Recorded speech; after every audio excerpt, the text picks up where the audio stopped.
दिल्ली के बुराड़ी इलाके से खौफनाक खबर आई थी। आप सभी ने सुनी होगी। और उस जगह पर लगातार कई दिनों तक था एक ही घर के अंदर 11 लाश एक साथ बाहर निकाले गए। शायद ऐसी कोई दूसरी मिसाल या ऐसी तस्वीर, ऐसी खौफनाक तस्वीर मैंने अपने करियर में कभी नहीं देखी। उस खुदकुशी की कहानी आपको शायद सुने होंगे। सामूहिक या सुसाइड। उस फैमिली में भी तमाम लोग पढ़े लिखे थे। एक लड़की थी जो एमएनसी में काम करती थी, बाकी बच्चे इंग्लिश स्कूल में पढ़ते थे। लेकिन अंधविश्वास, पूर्ण जन्म, दूसरी अच्छी ज़िंदगी, ऐसी चीज़ों ने एक हंसते खेलते परिवार को पूरी तरह से बर्बाद कर दिया। अक्सर हम लोग इस तरह की खबरें सुनते हैं अंधविश्वास की या इस तरह की बलि की, तो पहला ख्याल यही आता है कि शायद पढ़ाई लिखाई का ना होना या जानकारी ना होना, नॉलेज ना होना इसकी वजह हो सकती है, क्योंकि ऐसे लोग जल्दी गुमराह होते हैं। लेकिन उसे आप क्या कहेंगे कि एक शख्स जो केमिस्ट्री में, एमफिल केमिस्ट्री में पीएचडी है, गवर्नमेंट स्कूल में वाइस प्रिंसिपल है, एक लेडी है, एक महिला है जो मैथमेटिक्स में गोल्ड मेडलिस्ट है।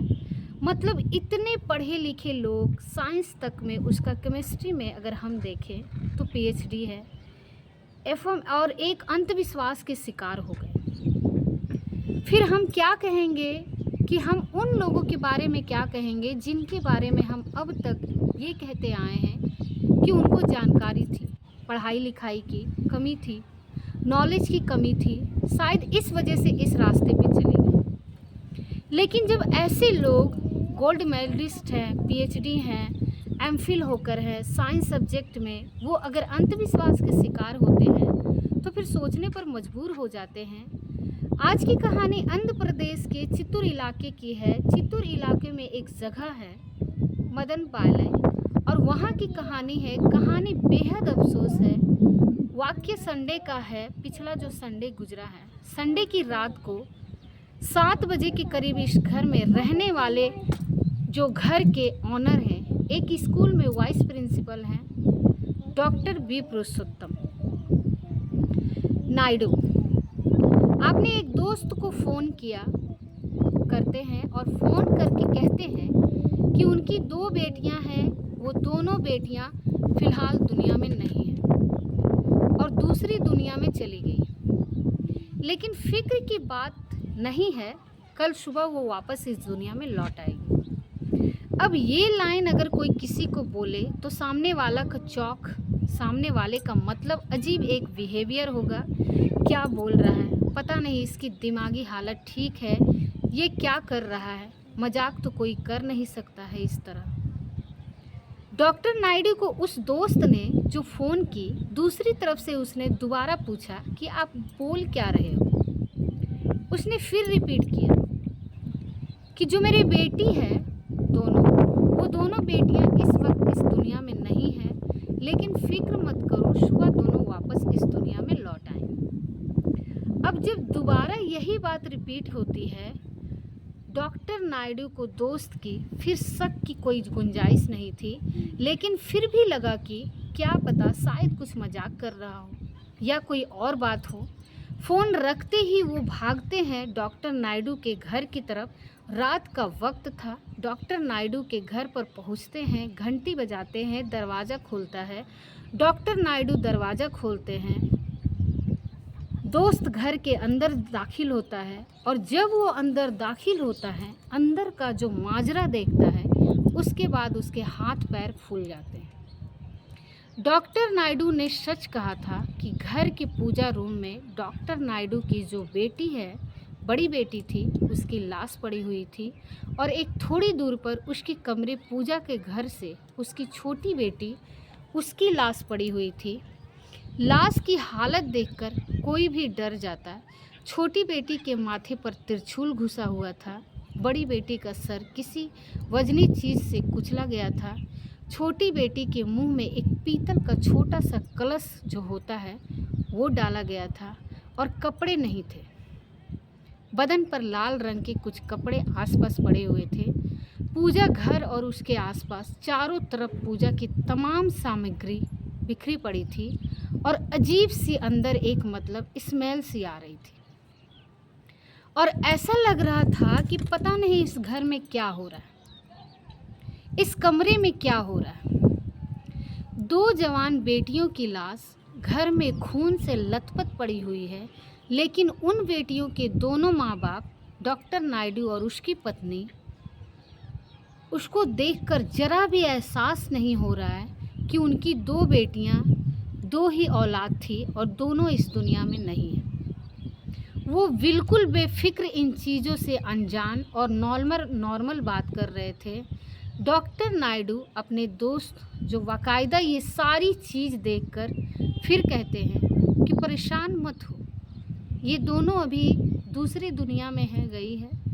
आज कलयुग की आखिरी रात है, कल सुबह से सतयुग शुरू हो जाएगा और ये दोनों वापस लौट आएंगे। इसके बाद इनकी ज़िंदगी बड़ी अच्छी होगी, खुशहाल होगी, गुलजार होगी, इसीलिए कोई तनाव की बात नहीं है। लेकिन डॉक्टर नायडू का जो दोस्त ये सारी चीज़ें देखकर, अपने दोस्त और उसकी पत्नी की बातें सुनकर और ज़्यादा बदहोश हो जाता है, डरने लगता है। किसी तरह बहाना बनाकर वो घर से भाग निकलता है और बाहर जाते ही सबसे पहले वो नज़दीकी पुलिस स्टेशन जाता है और जाकर पुलिस को सारी जानकारी बता देता है। पुलिस जब ये कहानी सुनती है तो पुलिस को भी यकीन नहीं होता है, लेकिन सामने एक चश्मीश खड़ा है, घर में 2 लाश होने की बात कर रहा है। इसके बाद पुलिस की टीम फ़ौरन डॉक्टर नायडू के घर के लिए निकल पड़ती है। दोबारा उस घर की घंटी बजती है, डॉक्टर नायडू दरवाज़ा खोलते हैं, लेकिन पुलिस को देखकर ये कहते हैं कि आप हमें अभी डिस्टर्ब ना करें, आप जाएं और सुबह आएं। अब पुलिस तो पुलिस है, उसने पहले उन दोनों की हालत देखी।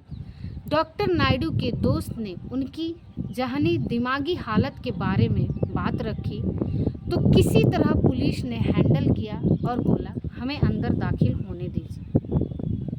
अब पुलिस की पूरी टीम अंदर दाखिल हुई। सामने का मंजर देखकर अब पुलिस की बारी थी चौंकाने की, घबराने की। अब इस बीच में उधर पुलिस को जब देखा डॉक्टर नायडू की वाइफ ने तो उन पुलिस वालों पर बरस पड़ी। सारे पुलिस वाले जूते पहनकर वहां आए। उन्होंने कहा कि आपको शर्म नहीं आती है? यहाँ पर पूजा पाठ चल रहा है, यहाँ पर बहुत सारी क्रियाएं हो रही हैं और आप लोग जूता पहनकर इस जगह को अपवित्र करने आए। उनकी बातें सुनकर पुलिस वालों को और अजीब लगा, लेकिन खैर फिर पुलिस को अपना काम करना था। पुलिस ने पूछा कि ये क्या है? डॉक्टर नायडू ने वही बात दोहराई जो उन्होंने अपने दोस्त से कही थी। उन्होंने कहा मेरी दोनों बेटियां इस वक्त दूसरी दुनिया में हैं, लेकिन सुबह लौट आएगी क्योंकि कल सुबह से सतयुग शुरू हो रहा है। अब पुलिस और कानून चीज़ें को तो मानती नहीं है, लेकिन पुलिस को उन दोनों के हस्बैंड वाइफ को हैंडल करना भी पड़ा। उस वक्त मुश्किल काम था क्योंकि उनकी जो दिमागी हालत थी, जिस तरीके की बात कर रहे थे, बड़बड़ा रहे थे, लग ही नहीं रहा था कि इस दुनिया में हैं और इस दुनिया की कानून, इस दुनिया के इंसान, इन सारी चीज़ों से उनको कोई मतलब है।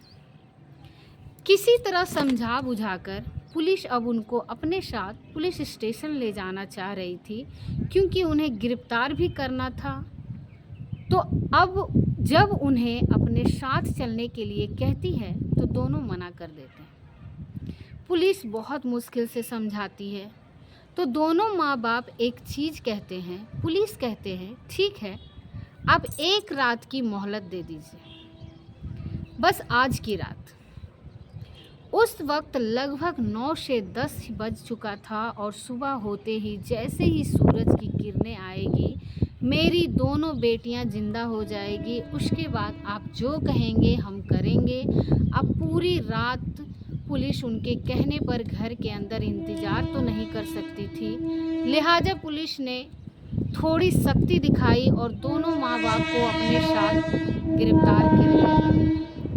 पुलिस स्टेशन लेके गई। फॉरेंसिक टीम आई, उसके बाद लाश को पोस्टमार्टम के लिए भेजा गया। पूरे घर की तलाशी ली गई और अब पुलिस ने अपना इन्वेस्टिगेशन शुरू किया, पड़ोसियों से शुरू किया, क्योंकि उसके घर के अंदर सिर्फ 4 लोग हस्बैंड वाइफ और उनकी 2 बेटियां थी, जिनकी उम्र 27 साल और 22 साल की थी। जब पुलिस ने पड़ोसियों से पूछताछ शुरू की तो पता चला कि पिछले 3 दिन घर के अंदर से कोई बाहर निकला ही नहीं। 3 दिनों से इस घर के दरवाजे बंद हैं। 3 दिनों से इस घर में जो हमेशा मेड काम करने के लिए आती थी वो भी नहीं आ रही है और इन घर के लोगों के बर्ताव और बिहेवियर बिल्कुल अजीब सा था। वैसे भी जब घर से बाहर निकलते हैं तो पड़ोसियों से बहुत कम बात करते थे, हालांकि बहुत ही पढ़े लिखे हैं लोग, लेकिन 3 दिन से इन दोनों का बाहर ना निकलना, ना 3 दिनों से घर का मेड को आना, वहाँ पर चीज़ फिर पुलिस को और परेशान करती है। अब पुलिस उस मेड को तलाशती है और मेड से पूछताछ करती है। तब मेड बताती है कि 3 दिन पहले उसे कहा दिया गया था कि अगले 3 दिन तक हमारे घर पर विशेष पूजा है, खास पूजा है, इसीलिए आप जो है मत आना। जब वक्त की हम बुलाएंगे ही नहीं और 2-3 दिन के बाद आना, किस दिन से आना है, मंडे से आना है या वारदात संडे सैटरडे का था। उसके बाद घर के अंदर रखे हुए सामान पर जब पुलिस की नज़र पड़ी तो पता चला कि 3 दिन से लगातार इस घर के अंदर पूजा हो रहा है, क्योंकि हवन सामग्री और बाकी सारी सामग्री, पूजा की जो सामग्री होती है वो बहुत बड़ी तादाद में उस घर के अंदर हुई। अब पुलिस ने सारी जब पूछताछ की तो उसके बाद सारी इन्वेस्टिगेशन हुई।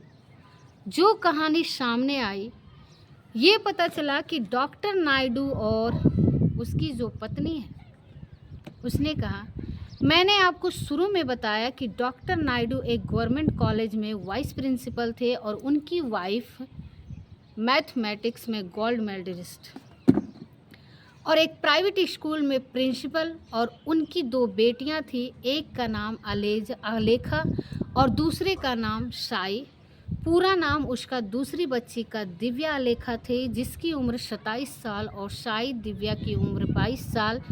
आलेखा ने भोपाल से पोस्ट ग्रेजुएट किया और दिव्या जो कि ग्रेजुएशन करने के बाद music director, renowned music director के आर.ए. रहमान के म्यूजिक इंस्टीट्यूट से पढ़ाई कर रही थी।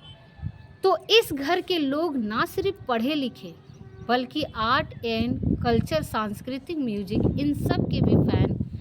अब सवाल ये है कि जब केमिस्ट्री में पीएचडी, मैथमेटिक्स में गोल्ड मेडलिस्ट, बड़ी बेटी पोस्ट ग्रेजुएट, छोटी बेटी ग्रेजुएट प्लस म्यूजिक इंडस्ट्री में अपनी कदम बढ़ाने की कोशिश में लगी हुई है, ए रहमान जैसे ऑफर विनर म्यूजिक डायरेक्टर के इंस्टीट्यूट से पढ़ाई कर रही है, संगीत सीख रही है, तो ऐसे लोगों के घर में इस तरह की आवाज़ की चीज़ें एंट्री ली कैसे?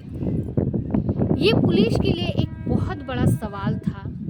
उसके बाद जब सारी जानकारी मिली, शुरू हुई, तो पता चला कि ये पूरा परिवार मार्च से पहले तक बिल्कुल ठीक था, बल्कि एक बार विद्या ने खुदकुशी करने की कोशिश की पूर्ण जन्म की लालच में, जब इन्हीं माँ बाप ने जोड़ और बड़ी बहन ने उसे रोका था और बचा भी लिया। मार्च में जब लॉकडाउन हुआ था तो दोनों बेटियां भोपाल में और दूसरी मुंबई में थी, वापस चित्तूर पहुंच गई और घर पर ही रहने लगी। लॉकडाउन सभी ने झेला, सभी चीज़ें बंद थी, ये लोग भी घर में थे, आंध्रा में ही थे। इस दौरान में माँ बाप का झुकाव और रुझान अचानक कुछ अंधविश्वास के रास्ते पर, धार्मिक चीज़ों पर ज़्यादा होने लगा और उसका असर उसकी दोनों बेटियों पर भी। आलेखा ने कई ऐसे इंस्टाग्राम फॉर गुड डेज, कलयुग खत्म होने वाला, सतयुग आने वाला, तो ये सारे पोस्ट अपने माँ बाप की बात तक को समझ में आती है। लेकिन बेटियां भी इस तरीके की पोस्ट कर रही है तो मतलब एक पढ़े लिखे ऐसे लोगों की से उस तरह की उम्मीद नहीं की जा सकती। तो कहीं ना कहीं ये भी पता चला कि कुछ ना कुछ अंधविश्वास का शिकार पूरा परिवार था। तो जब सारी फैमिली की हिस्ट्री खंगाली गई, सारे पड़ोसियों से पूछताछ हुई, तब ये हुआ कि ये सब कुछ क्यों और कैसे हुआ। अब पूरे सवाल का जवाब डॉक्टर नायडू और उनकी पत्नी दे सकती थी। उनका बिहेवियर पुलिस के सामने, पुलिस कस्टडी में बिल्कुल अजीब सा। पुलिस भी घबराई हुई थी। साइकेट्रिस्ट और बाकी लोग हैं उनको बुलाया गया। उनके जरिए उनके दिमाग को पढ़ने की कोशिश की गई, उनके अंदर क्या है। सारी चीज़ें करने के बाद जो चीज़ें सामने आई वो ये कहानी थी कि डॉक्टर नायडू और ख़ास तौर पर उनकी पत्नी, उनको ये यकीन था कि जो पिछला संडे गुजरा है, लास्ट उस संडे कलयुग का लास्ट डे है और मंडे से सतयुग शुरू होगा। सुबह तो उन्होंने कहानी बताई कि घर में 3 दिन की पूजा रखी गई, विशेष पूजा इस कलयुग के खात्मे और सतयुग के आने की वजह से। और पूजे के आखिरी दिन संडे की शाम को सबसे पहले छोटी बेटी को अपनी बहन, बड़ी बहन आलेखा से कहा कि वो उसे मार दे, क्योंकि सुबह उसे पूर्ण जन्म लेना है और सतयुग में जन्म लेना है। तो दिव्या ने जब ये कहा तो आलेखा ने शूल उठाया और उसके सर पे घोंप दी और उसके मुंह में कलश भी डाल दी, एक तांबे का, और उसकी लाश वहीं पर पड़ी मिली। दिव्या की मौत के बाद अब आलेखा ने अपनी माँ से कहा कि दिव्या की ख्वाहिश तो मैंने पूरी कर दी, अब आप मेरी ख्वाहिश पूरी कर दो। अब आप मुझे मारो ताकि मैं बहन के साथ अपनी दोबारा जन्म ले सकूं। इसके बाद उसकी माँ ने डंडल से जो घर में रखा हुआ था आलेखा के सर पर वार किया और गहरी चोट लगी। उसके बाद आलेखा की मौत हो गई। इन दोनों की मौत के बाद काफ़ी देर तक दोनों माँ बाप उसी घर में, उसी लाश के इर्द गिर्द उसकी पूजा रूम में बैठे रहे और अपनी तरह से पता नहीं कौन कौन सा मंत्र उच्चारण करते रहे। जो पुलिस के पास जानकारी आई यह थी कि दोनों बेटियां इस दुनिया से जा चुकी है और सतयुग में दोनों को वापस आना था।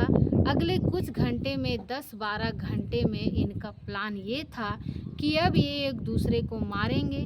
मतलब अब माँ बाप भी खुदकुशी करेंगे। अब पहले पति को मारेगी, डॉक्टर नायडू को, या डॉक्टर नायडू अपनी वाइफ को मारेंगे, ये मालूम नहीं।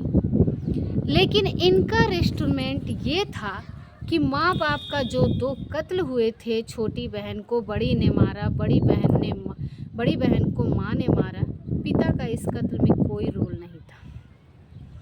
लेकिन पिता ये सब कुछ अपनी आंखों के सामने होते हुए देखते रहे और बाद में इन दोनों को मर जाना था। इनकी सोच ये थी कि इनके बाद चारों सोमवार की सुबह सतयुग में जन्म लेंगे और फिर इनकी ज़िंदगी बेहद खुशहाल होगी, कभी कोई तकलीफ़ नहीं होगी, कभी कोई मुसीबत नहीं आएगी और सब कुछ अच्छा अच्छा होगा। बस इसी सोच के साथ माँ बाप ने बेटी को मारा और बाद में उन्हें मरना था। लेकिन इससे पहले कि माँ बाप एक दूसरे को मारते, डॉक्टर नायडू ने एक कॉल कर दिया अपने दोस्त को और यहीं पर सारी चीज़ें खुल गई। माँ बाप की एक तरह से जान भी बच गई। डॉक्टर नायडू ने कॉल करके बस जो बताया शुरू में आपको मैंने, वही दोनों बेटियां अब इस दुनिया में नहीं हैं, लेकिन सुबह इस दुनिया में वापस लौट आएगी। फिर दोस्त पहुंचता है और देखता है कि फिर घर जाता है, पुलिस के पास जाता है, फिर तब ये कहानी सामने आती है।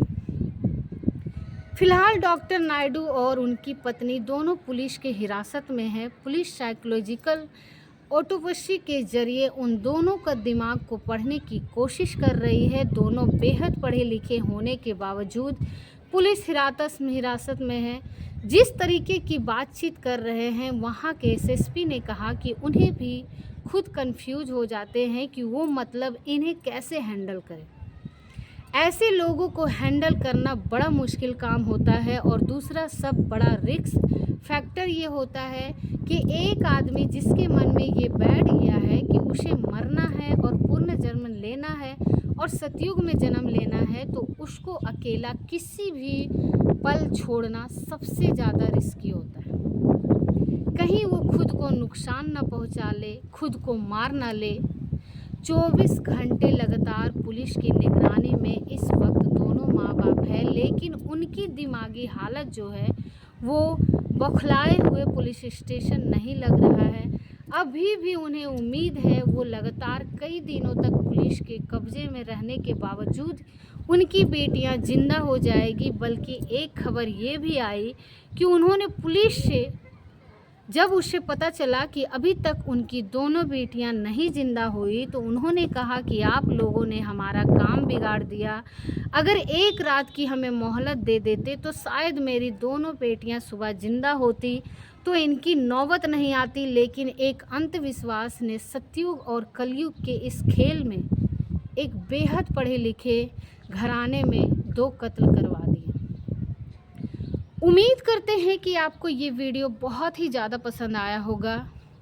अगर आपको ये वीडियो पसंद आया तो एक लाइक करके हमारे चैनल को सब्सक्राइब ज़रूर करें। मिलते हैं ऐसे ही किसी नए वीडियो के साथ।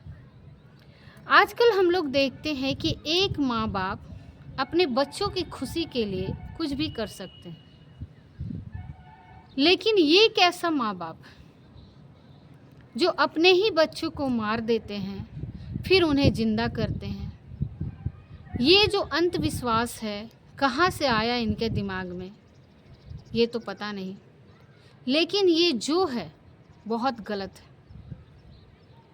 हमारे वीडियो को वॉच करने के लिए आप सभी लोगों का बहुत बहुत धन्यवाद।